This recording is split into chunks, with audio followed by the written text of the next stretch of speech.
大家好，今次嘅影片咧會講2023年嘅 DSE 卷2嘅第43題，係關於組合概率嘅。咁個男仔咧就會掉飛鏢啦，掉中目標嘅概率咧就0.6。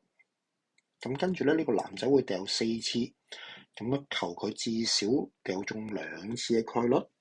去計呢啲至多至少嘅題目之前咧，希望大家就唔好諗住可以一次就寫到條式出嚟，然之後直接出到答案。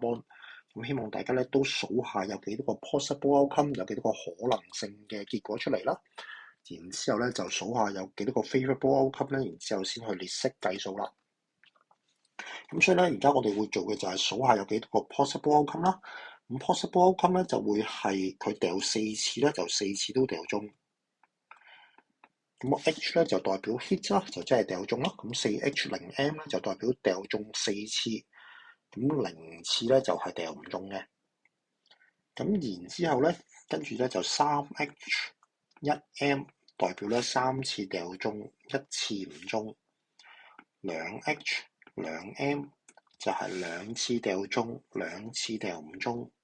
咁然之後 1H3M 1次中，3次唔中。同 0H4M 咁多次都唔中，然之後咧4次都係啦，咁多次都唔中啦。好，睇翻題目咧，呢度咧我哋就列晒5個嘅 possible outcome 啦。然之後題目嘅要求咧係至少2次嘅概率，咁所以咧我喺呢度咧會解開佢。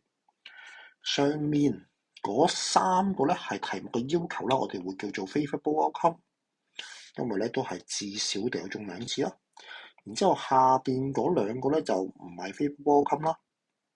咁我哋計數嘅時候會點樣方便啲咧？因為上面嗰3個 outcome咧，我哋計數咧其實要計多啲嘢啦。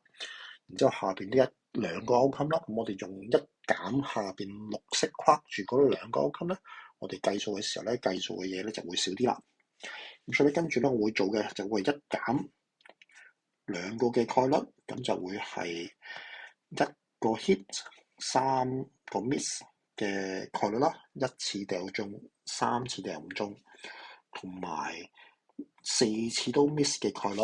咁4次都 miss 嘅概率就會簡單啲嘅，1次都掉中，1次掉唔中咧就0.4啦，4次都掉唔中咧就0.4嘅4次咯。所以同樣道理，掉中1次咧就0.6，然之後有3次掉唔中咧就0.4嘅3次。好，咁跟住咧，有好多同學咧就可能計到呢度咧就收手啦，咁之後就係撳計數機啦，跟住你就會發覺咧計唔到個答案出嚟嘅，冇呢個選項嘅。咁點解咧？因為咧其實掉中1次、3次掉唔中咧，都仲有其他可能性啊，包括我哋都有其他嘢要考慮嘅。要考慮啲乜嘢咧？其實就係邊一次掉中啦。咁我哋有第一次就掉中啦，然之後咧之後嗰3次都係 miss 啦。又或者第一次掉唔中，第2次先掉中啦，或者係第3次掉中，其他唔中，或者係第4次先掉中，其他唔中。咁呢度咧其實有4個可能性㗎，咁我哋都要乘翻4啦。咁啊，點樣可以計得快啲咧？其實就係你可以當佢咧係4揀1，有4個機會揀1次掉唔中咯。